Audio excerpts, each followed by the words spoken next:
if any PA program says to you, I'm going to repeat that question, it means you didn't answer the question. So it's very interesting because they'll kind of look and go, and I'm like, clearly the answer we're looking for or what we're looking to hear from you, we're not getting. So we're asking you to clarify the question or clarify the answer, So really trying to get them to pause and think about what we've asked and answer. If you're seeking an extraordinary PA program that truly understands the significance of social determinants of health, boasts exceptional academics, and is nestled in the breathtaking landscapes of upstate New York, then look no further. Today, we have an exclusive interview with none other than Dr. Susan Salashore, the spirited program director of Ithaca College's flourishing PA program. And let me tell you, we've uncovered all the hidden gems, all the insider secrets that will pave your path to admission into this exceptional PA program. You are not going to want to miss this.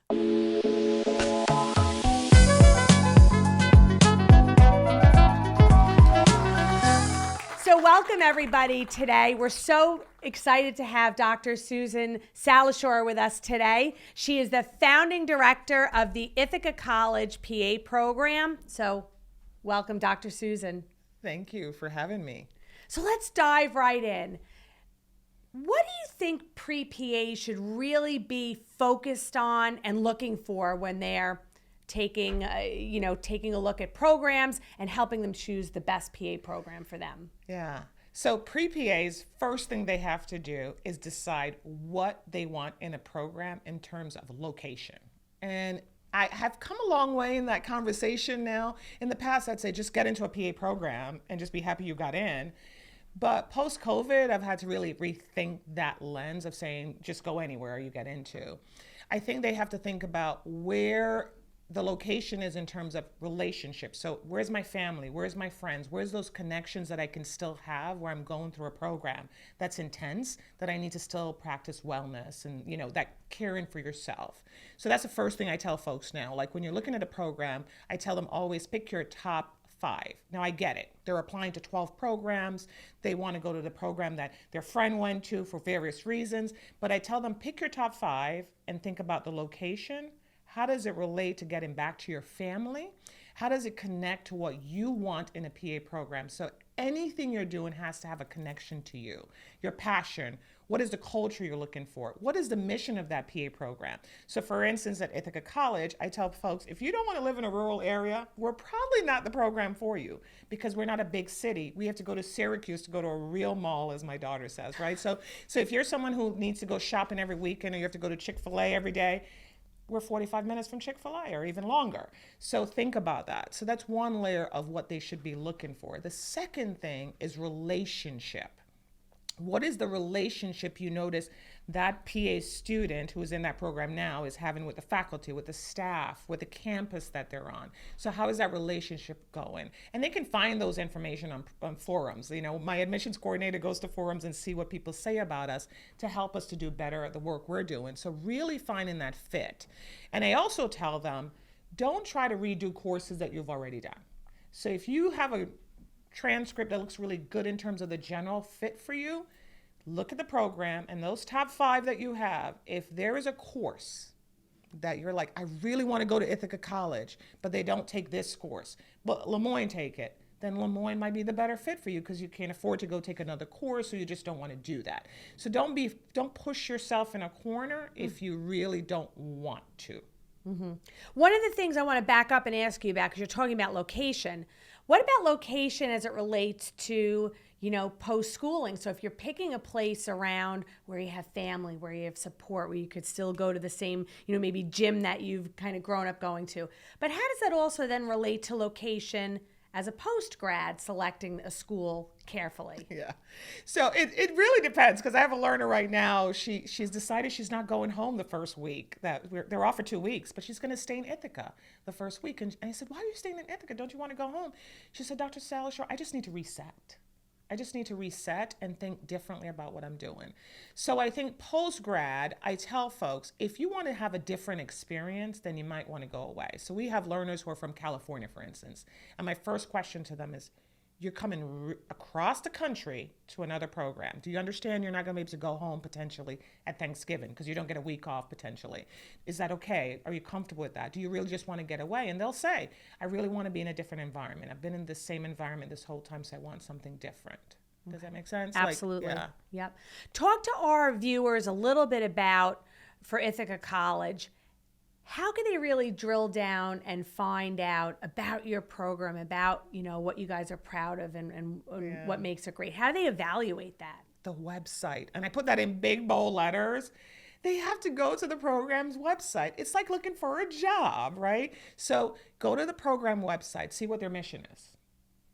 Look at their vision. What do they expect the students who graduate from that program to accomplish when they leave that program? What are the values of the program and how is it noted in the programs? For instance, one of our values is culture of humility and creating an equity framework when we're taking care of patients so patients can bring their authentic self. So we'll say to them, look at that. So on our website, authentic self for us, part of that is your pronouns. So if you look at our website, all of our learners are listed. They tell you why they wanted to go to PA school and they tell you why they picked us, but we also have their pronouns. So that's a layer of our values that's coming through. The other thing we do is all of our learners are on our website. So that tells you this program is really interested in telling someone who's looking at our website why these folks chose us, because we don't want you to pick us just to pick a program. Mm-hmm. We want you to pick us because you align with what we're trying to do. That's key for us. So that's interesting, because sometimes so tell me a little bit more about that, because a lot of times, and by the way, your website is absolutely fantastic. You really drill into a lot of different areas that other programs don't touch on in regards to, not only just prerequisites, but kind of admission decisions. Like, you just delve into other areas. But a lot of programs just maybe highlight one or two students. So you have all of your learners on the website. We do. That's amazing. We have all of our learners on the website. And we're trying to add stuff about our faculty too. So then again, that's another layer for folks to see us, right? You can Google anyone, but it's nice to put things on the website so people have one place they go to and they're not kind of having to jump around. So do you think so having everybody on the website, is that for pre-PAs that are looking in? But I'd also imagine that might be for employers post graduation, or as they're getting ready to graduate and they're looking around. Absolutely. So for instance, we had a company reach out to us and said, we're interested in looking at your learners. We saw this on your website, or we saw that they did Project Access. And so we're like, go to our website. You'll see where they live, because that's important. We're in a rural area. You'll see why they went to PA school. You'll see the specialties they're now interested in that we know will change, but still it gives you a glimpse into who they are. And I think that's why that company reached out, because we did have it on our website who the learners were. And so really trying to showcase mission, vision, values fit by saying these folks picked us because they either aligned with the mission, vision, and the values of this program. Absolutely. So let's talk a little bit more. You touched on it a little bit already, mission, vision, values. I want you to talk to me a little bit more about that, but I want you to take it the next step. And what I mean by that is, so we have a pre-PA student that's already seeing how dynamic you are, and they're like, hey, I would love to be in Dr. Susan's program. But she's talking about mission and vision and values, but I want you to tell me, what does that feel like for a student? How does a student experience what you're telling me is all written on your website every day when they walk into that program?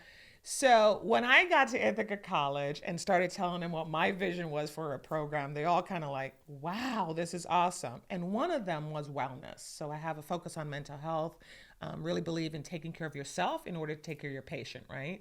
And so in our downtown instructional site, so we have a main campus and then we have a downtown site, there's a wellness room. And in that room, the chairs are different from the rest of the building. There are different paintings on the wall.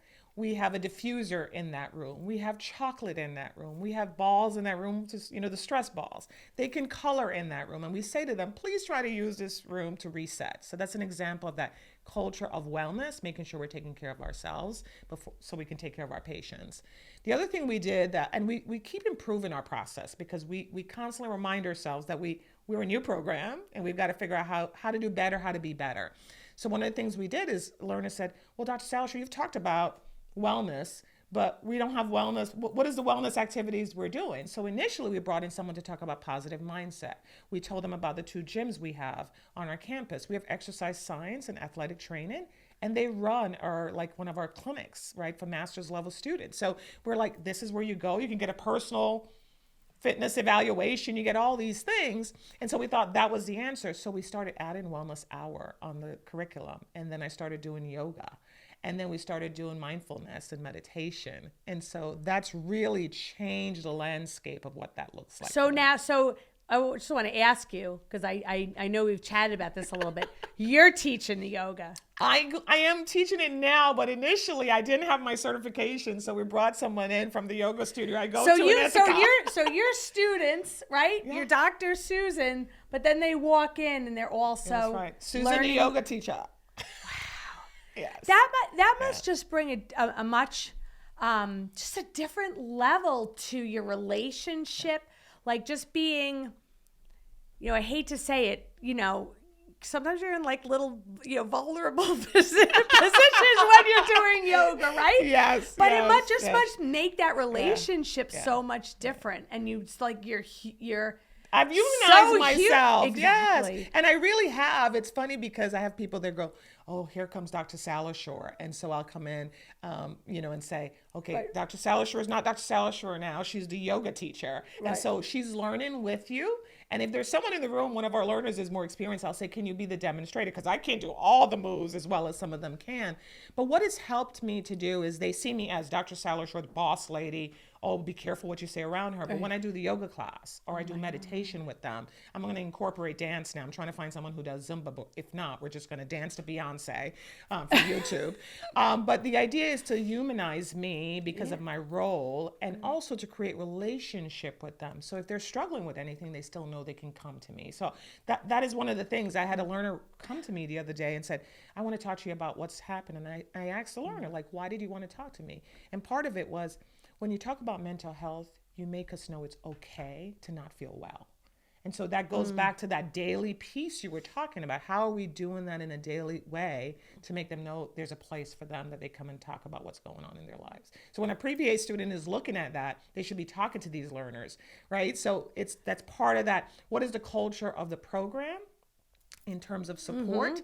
And then the other layers, when you leave or you go on rotation, what does that feel like, right? Because we still have to do the stuff related to PA school. I know your programs on the news side. I could just tell you right now, you're going to be like batting people away soon. I hope so. What I'd love to be is a fly on the wall for the first second year student who tells the first year student, oh, wait till you take Dr. Susan's yoga class. Who doesn't know about that? I'd love to see their face when that happens. I'm really excited about it. Like I've been telling people, how can you not be? I'm like twice a week I'm gonna offer them yoga. If I'm the only one taking yoga, okay, but I'm getting my exercise in. Yeah, no, it's gonna be. That's amazing. That's so awesome. All right, so tell our viewers what you guys are really looking for. What qualities are you looking for? And yes, I want you to kind of go over some of the basics, prerequisites, but I want to talk at the heart, because at this point, whether it seems to be in today's day and age, whether it's college or graduate school, like everybody has the minimum stuff, right? Yeah. Gone are the days where like there was really a continuum of a lot of learners. Like I feel like everybody's an A student these days. So what are the minimums you're looking for? And then really what are the qualities that you're looking for that someone could help set themselves apart and kind of catch the admission committee's eyes at Ithaca?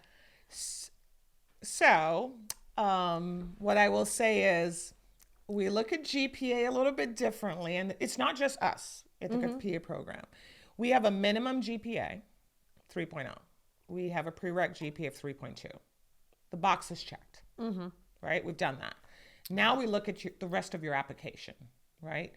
Do you understand what our values are? So our supplemental, for instance, is a great example of the attributes we're looking for. We want to make sure you understand the social determinants of health, the equity framework, and making sure you understand we want you to consider taking care of marginalized individual, but you have to educate yourself about that. So in that essay, you've got to tell us, how do you educate yourself about social determinants of health? Inequities in healthcare. So we want that to come through in that essay. And we grade that essay, right? Because that's a way for us to say, are you a true mission fit? Why? We know there's unconscious bias in all of us, but what we don't want is someone to come to Ithaca College in a place where we believe 30 to 40% of our population is LGBT plus. So if you're uncomfortable taking care of patients that are people with that background, then we're probably not the right program for you. So we tell them that up front. The other thing we do is we're a servant leadership model. And really in healthcare, we do that really well, no matter what you're doing. We ask them, how have you demonstrated leadership and servant leadership, right? Because a servant leader serves others. You're still leading the team, but I need to know, what do you need to be successful in your job, and provide that for you as the leaders. So we ask them how they've led and how they've demonstrated servant leadership. So those are the two big pieces I'd say that we look at outside of looking at the grades, because right now we've done 3 admission cycles and we, the faculty, have not seen the grades before we interview the individuals. Okay. And we purposely do that to let them know your interview is your opportunity to impress us. So be professional, how you dress. You cannot have your camera off. We tell them to put a background, and if they don't have the background, we note. We sent them a background of Ithaca College and they used something else. So we note that, because are you able to follow instructions? All right, I'm just connecting in with that because you're doing virtual interviews. I'm like, correct. Okay. Yes. And we made the decision to stay with virtual because we started interviewing during COVID, but it's created, we've equaled the playing field in terms of interviewing folks because we're doing it online. Okay. Yeah. Okay. Yeah. And so how could someone stand out during that interview? Like, what types of things can they bring forward? Are there any areas that are kind of off limits? Or tell me a little bit about, like, you've done 3 admission cycles. Like, tell me a great story of someone who, and I do want to make a note though that you're going into it blinded, so that really Correct. do have a chance to exactly level the playing field. Because I know my biases. Like if someone says physician's assistant in the personal statement, I can't see anything else. It happened to me when I was at Mayo. I can't unsee that. I can't unsee it. When I was at Mayo Clinic, someone came in for an interview. I was interviewing and they had slippers on. And I couldn't get past the slippers the whole interview, so I just couldn't do it. Right. So it's the same thing. So that's why I don't even want to look at the personal statements, me personally, because I know that's a bias when they have the apostrophe S. So we'll see how it goes. So we were just talking about what someone could do to shine on their interview. And are there like kind of any off limit things too? Like, don't say this during your admissions interview. Off limit? Don't talk bad about another program. That is off limits. It doesn't send the right message. I don't know what is wrong with individuals that think that's going to help them. So don't talk negative about another program. We all have our strengths, and so we lean towards those. So that's one. Professionalism. How did they present to the interview? For instance, someone was interviewing from California. We were on a Zoom. 3 of them were from California. We asked them on the Zoom to show their face. They should be professionally dressed. And 2 of the California folks were professionally dressed and had their cameras on. The 3rd person had their camera off and said, I have my camera off because it's 5 a.m. in California and I don't want to put my camera on. That's a no already. You haven't even started, but that's a no because it shows you're not really interested in our program. You just want to get into PA school and it's inconvenient for you this time. So that person, don't do that. Whenever you're on an interview, even if it's on a Zoom welcome session pre-PAs, have your camera on because it matters to that program that you're interested in them. So I'd say that's one thing I found that they really need to do a better job working on. You don't have to have a pretty background. Zoom is so wonderful now. There's blurred backgrounds. There's different things you can do. So just make sure your background is appropriate for the interview. But that's such a good pearl, like to think even during the information sessions, let us see you, what we're doing. Like, how could we ever make a connection if you're just a black box with your name in the corner? Yes. I know sometimes that's tough. I remember like not too long ago, my son was doing an information session. I was like, you have to turn on your camera. And he looked at me. I'm like, if you don't turn your camera on, get off the meeting. There's no sense in being on it. Yes. So I love that advice. And then there's schools that will say, we want to see you working in family medicine or primary care. For us, we don't look at it primary care. We say, are you interested in rural health and general medicine? Because we want to try to get pre-PAs to think about the old way of doing things. And in rural health, you really get to be almost autonomous in your practice, because in most rural health practice, it's the PA, and, maybe a nurse, an MA, the front office. So you're a team together. So we want to make sure you're comfortable in a rural setting, but you also have to realize you're going to be working a lot by yourself. So how have you demonstrated you can learn a new skill and keep that going? So we want them to bring that out in the interview. If they've done anything special around our values and mission, tell us about that.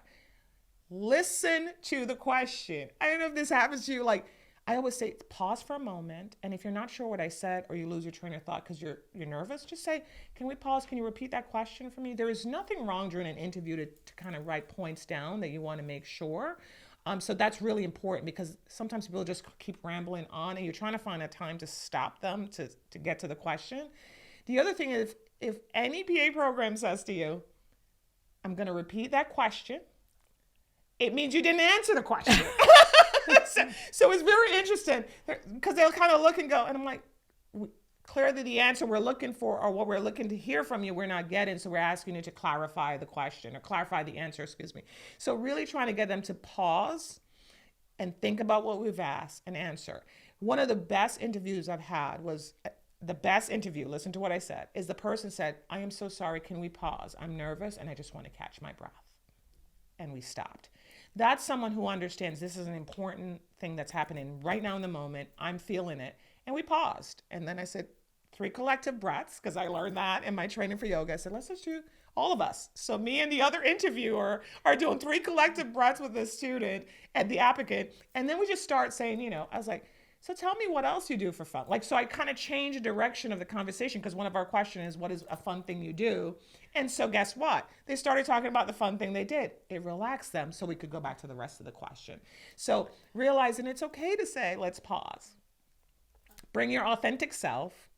If you need to pause. We're all human beings. Right. We want to see that in an interview. Yeah. Thank you for giving us a little bit of a peek behind the curtain, because the next thing I wanted to ask you is what are some of your go-to questions? So I love that. What do you do for fun? But what are some of the other questions that you are kind of your go-to questions during the interview? Yeah. Probably something along, why are you choosing the PA profession, right? Because remember I told you I have a bias about the personal statement, and if they have anything in there and I just kind of shut down. So we'll ask them, why do you want to be a PA? And we want that authentic answer. For you to answer that question, in my opinion, you've had to have some contact with a PA, right? Because how do you make that decision? You need to talk to someone, because most people who are thinking about PA school, it's between medicine and PA, right? I was on a path to medical school, and then I met a PA. She took care of me, and I go, wait a minute, she's doing everything the doctor does. I asked her about the profession, and she says, I don't work weekends and I don't work nights. And I'm like, I want that job, right? So that was that conversation. Now, of course, in my 20 years of practice, I've done weekends and nights, but that was what did it for me. In addition to, I took care of my great-grandmother when she had a diabetic leg in Jamaica. So you need to somehow personalize that and don't make it so mechanical. I am finding more and more that I'm struggling when I ask that question for people to give me the authentic answer. I almost feel like they have a scripted answer. And I can tell a scripted answer from an authentic answer. So really knowing your why. Why do you want to be a PA is really important. The other question we'll ask them about is leadership, right? Because one of our focuses, we have a course called Leadership and Advocacy, and our vision has servant leadership. I've done a lot of leadership, so I'm looking for people to be leaders in the profession, that they're going to advocate for themselves, the profession, and their patients, right? So we'll ask a question around leadership.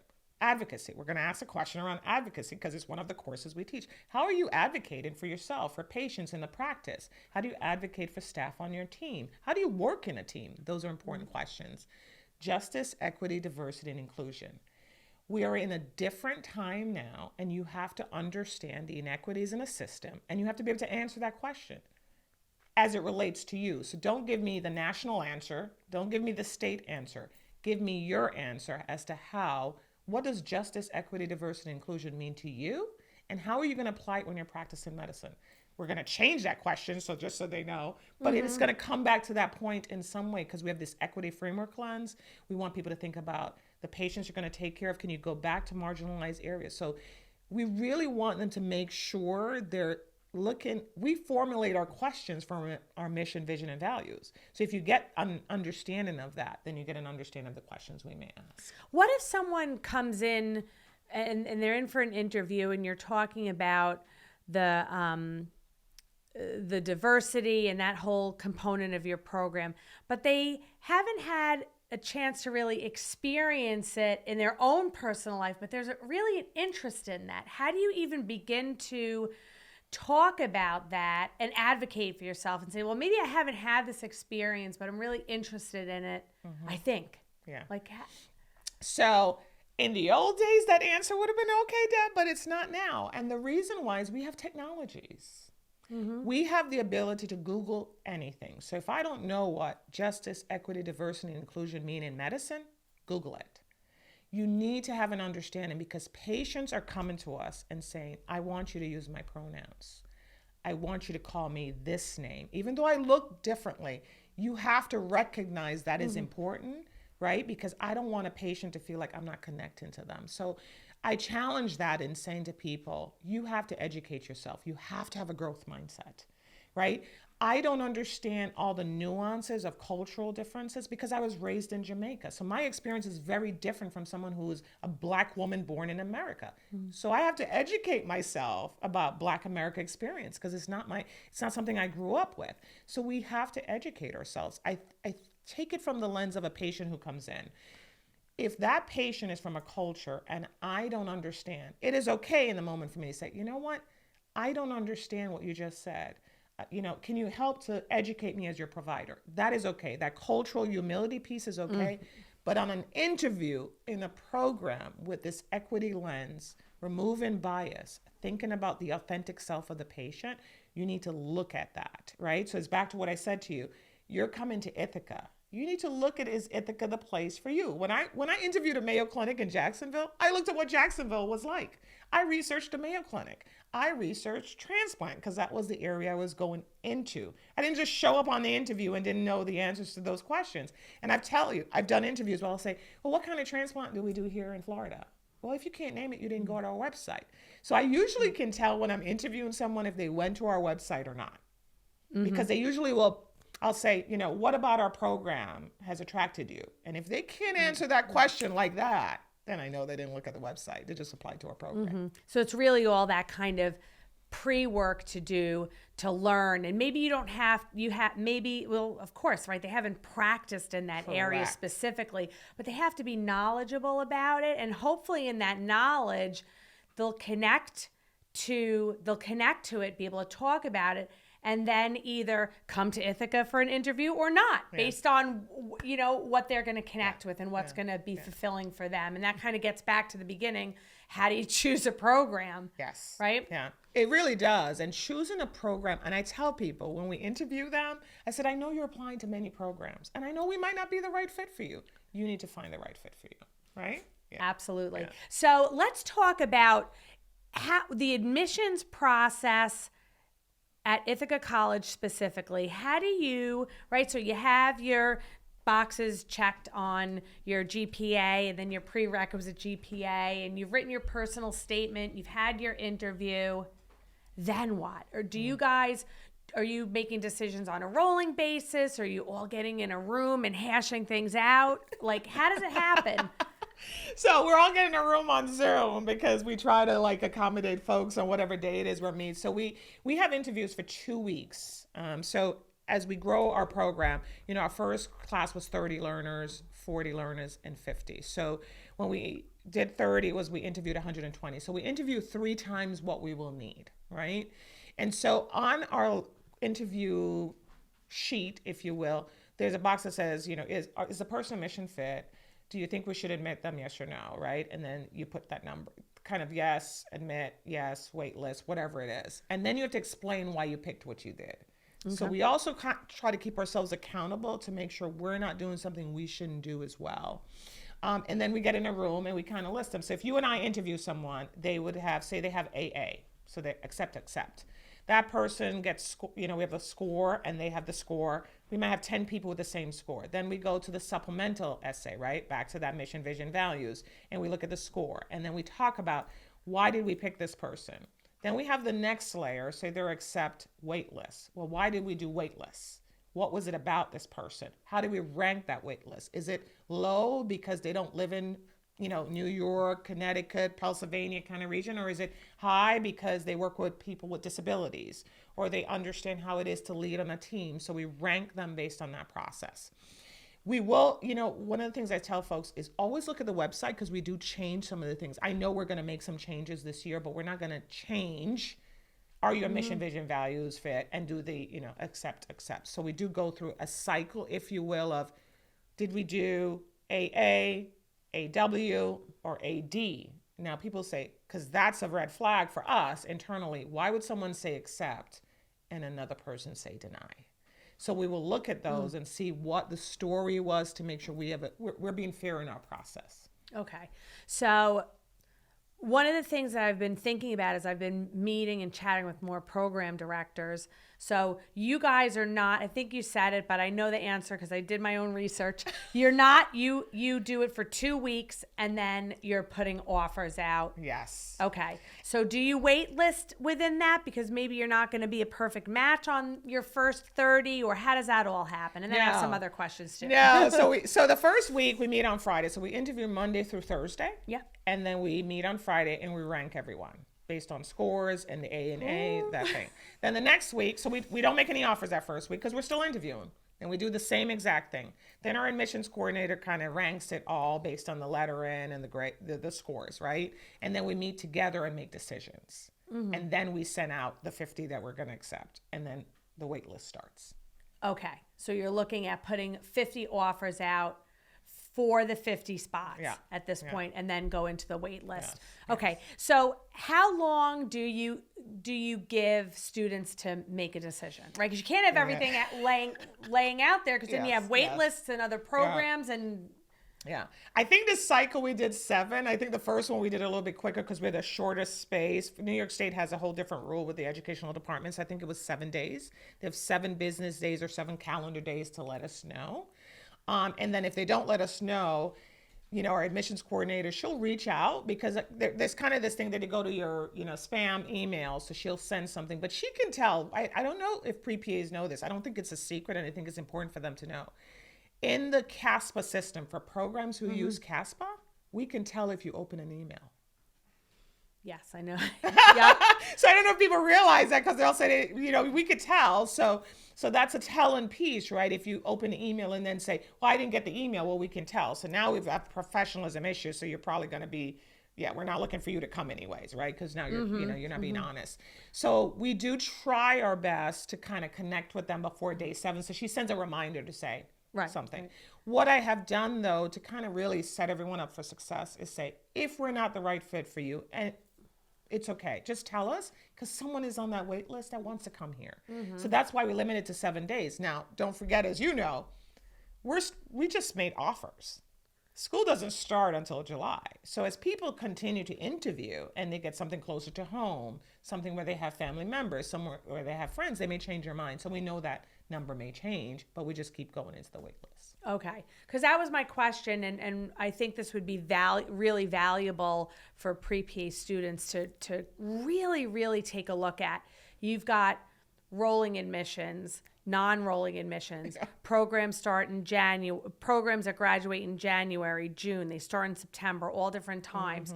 So how important is it for that student to really understand the framework of when programs start, when are interviews, how am I going to make my decision? It seems like it's a hugely important piece of this puzzle.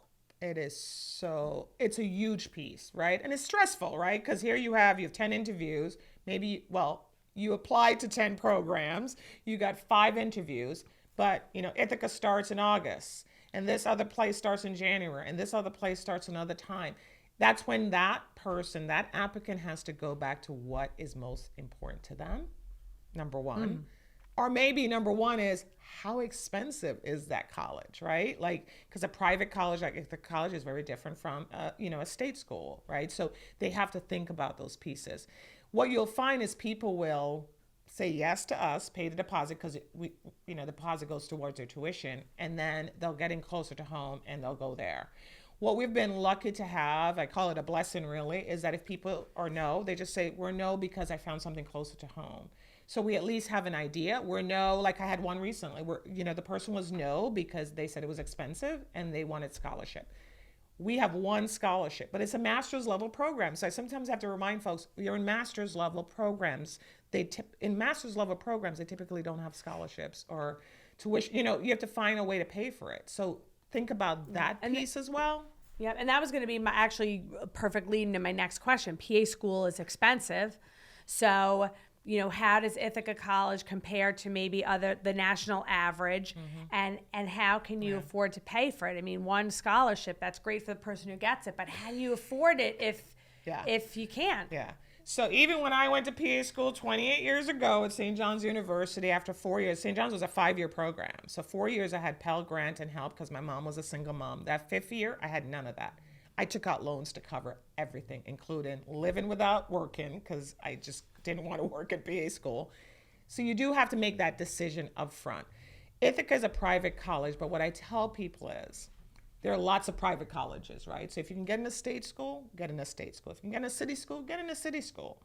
But one of the things I think Ithaca College does really well when you're thinking about going to a private college and you're thinking about costs, we have an anatomy lab.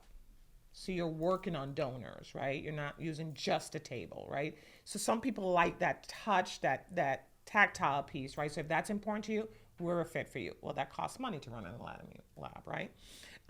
The other layer is we do not require any GRE, pre-MAT, PA CAT. We don't require CASPER. We don't require any of those coming into our program. So we do that in the program. So once you're accepted, you decide you're coming, we have a pre-MAT test that we give, right? To see what are the areas you need help in.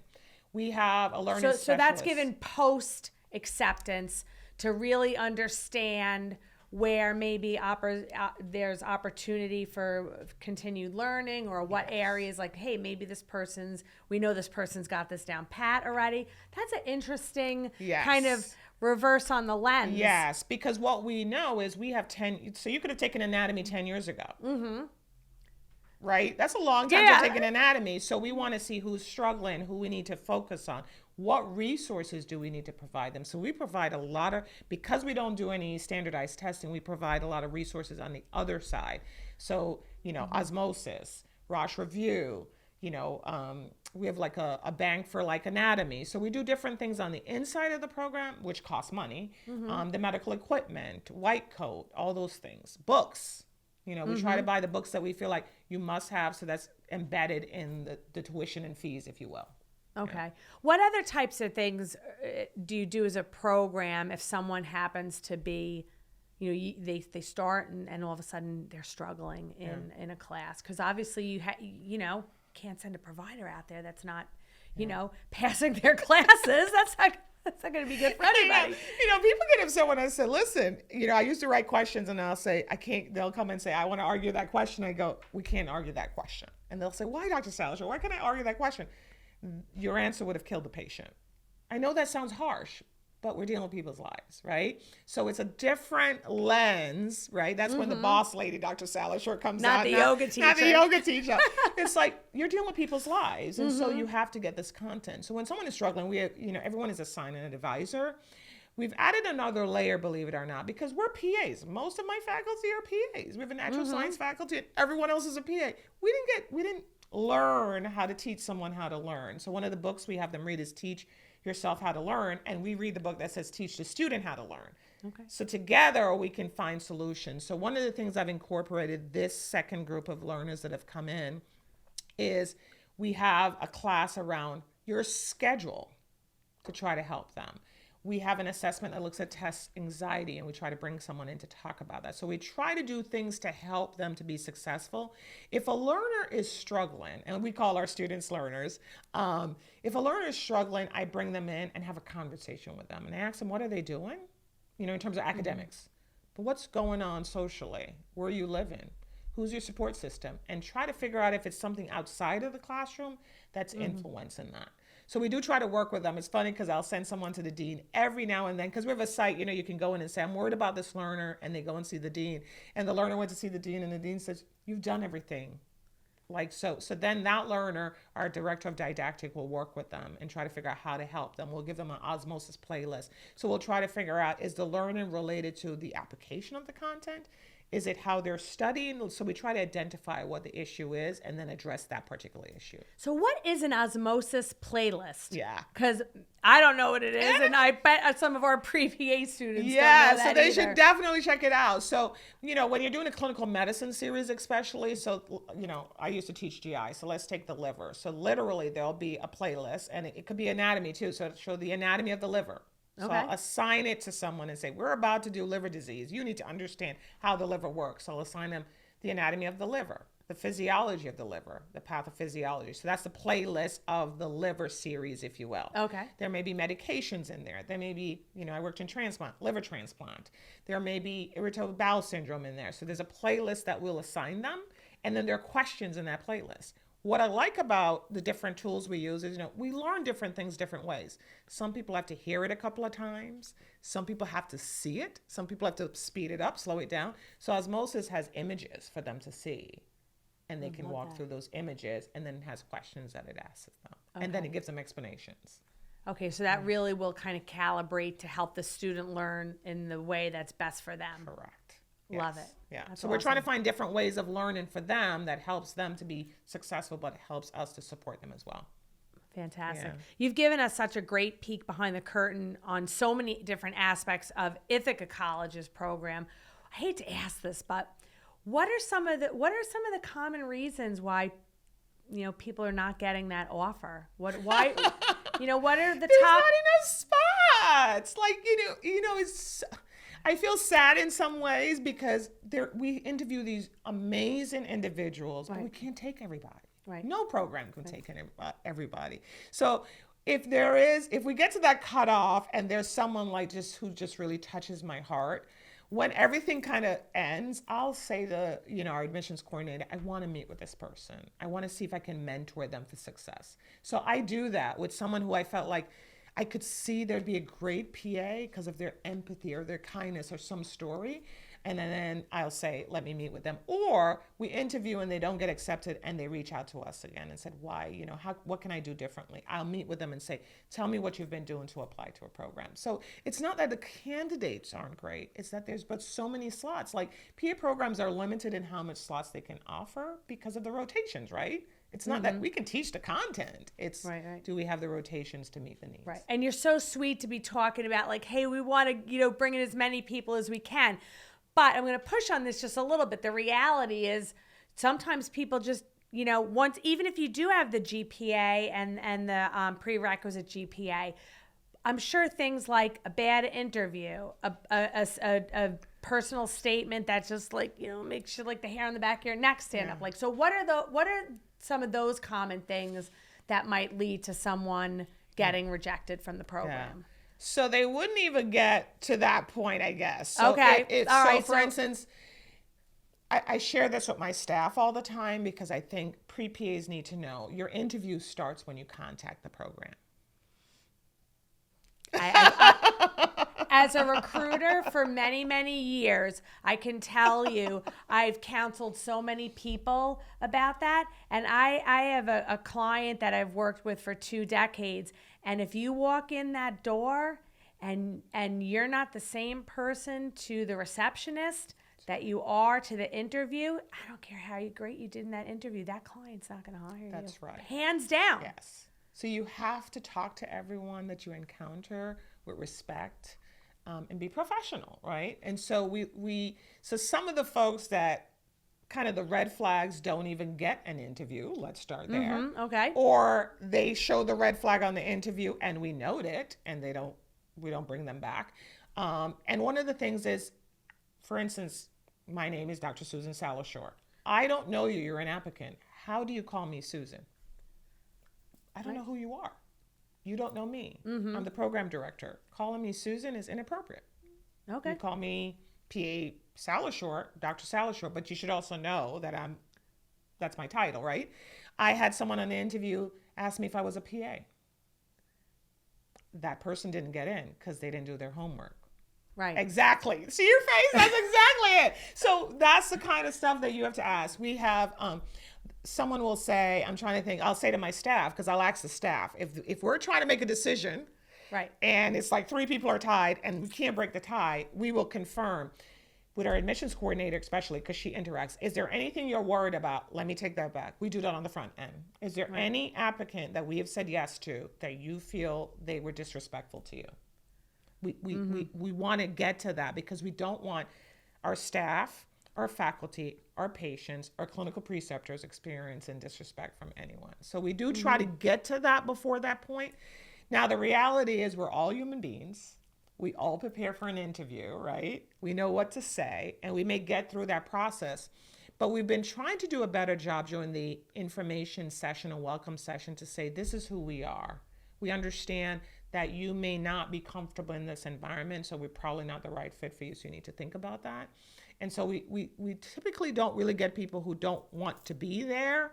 There's something that's drawing them to our program. And a great example, is our cultural humility. And it goes back to one of the questions you asked earlier. One of our learners, that equity framework, looking at our unconscious bias. So we bring in people to talk about health inequities, like Cayuga Health System, just to talk with them through our JEDI committee, Justice, Equity, Diversity, and Inclusion Committee, led by one of our learners. And they talked about how people encountered the system and what they did. So we do things like that to try to help our learners to understand, recognize your bias and address it. It was so good as a PA, as an educator, to see our learners say, when I came here, I knew there was changes we need to make around health inequities, but now that I'm here and I've listened to my classmates and their experiences, I am so much more aware of the things I need to think about when I'm taking care of a patient, and that's what we want, right? So you might not have arrived knowing, none of us arrived knowing anything. Let's start there, right? Back to that cultural humility piece, but that's the idea, that you get educated as you're going through the program about the issues that affect patients, right? Those social determinants of health don't go away because you're in PA school. Yeah. So you've given us so much great information about Ithaca College's PA program, really a peek behind the curtain. So much value about the admissions process, about what makes you guys special and different, what you're really looking for, so people could really make that match. So what's that final piece of advice to the pre-PA student who maybe logged on and said, I don't even know, where is Ithaca? Give some last parting advice or wisdom to that pre-PA student who stumbled across our talk today about, and just help them make the right decision. Ithaca is in upstate New York. It's in one of the most beautiful places in upstate New York. When I came here, I didn't know there was an upstate New York, if you will. It's beautiful, waterfalls, hiking, skiing, fun things to do. My daughter was born in Florida and doesn't want to leave Ithaca. So pick Ithaca because it's beautiful, lots of things to do. Ithaca is very cultured in terms of artistic things. So there's multiple theaters, things to do around the theater. We have amazing festival, Apple Festival. Just come to our Apple Festival and you will fall in love with Ithaca. Do a hike, you'll fall in love with Ithaca. I think the other thing is we care. Ithaca College cares about the student. If you talk to our president, one of the things she says is the students are our why. In our school, the students are our why, right? My dean says that we work together, we're collaborative, we have faculty that cares about the students. We have faculty outside of our program who help take care of the students in our program. So we're very thoughtful, we're homey. Sometimes I have to remind myself not to be a mommy to the students and don't call them kids, but I think that's a part of who I am as a program director and who we are as a community in Ithaca. The support system for the support from the community is one, I've never seen anything like it. How the community has come around us. So the community loves the students. How? Well, how do they know that? Because Ithaca College promoted us. They made sure that people knew we were coming, and because we have a need, so the community knows we need healthcare providers. So right now we're going for a grant, and part of the grant is to have a clinic in our downtown instructional site. That's part of the community. And so going into the community centers, we have Southside Community Center, we have GIAC, which is, Greater Ithaca Alliance. They're all working with us. I don't know if you saw, I got an award, advocacy award, and I gave it to the Village at Ithaca because the work they do in the community. So we're really connected to the community. And I don't know that you see that all the time in a PA school, that tight connection, again, because we're in a rural area, right? So it's smaller. So that's huge. I think that's really important. The other thing is Cayuga Health System. I mean, you reach out to them and I say, I need this. And they're like, let's see what we can do. I asked them the other day, I want to do something around health equity as it relates to what you guys are doing. They came into the classroom. So our health system really comes alongside of us and partners with us and really tries to help us to be successful. So it's just like a family affair with a little hands off. I love it. I love it. Well, I just wanted to say thank you. You've been so amazing, and I really think that anybody who's kind of stumbled upon us today is going to really get a good sense of what's in store for them if they decide to throw their hat in the ring for a spot at the Ithaca College PA program. So thank you so much. You've been wonderful, and I hope that you'll come back and visit with us again. I absolutely will, and thank you. I hope this helped you. Thanks so much for watching. If you want to check out more APP programs in this series, please click on the playlist on the bottom left of your screen. Otherwise, check out our other video on getting the most from your APP career on the bottom right of your screen. See you soon.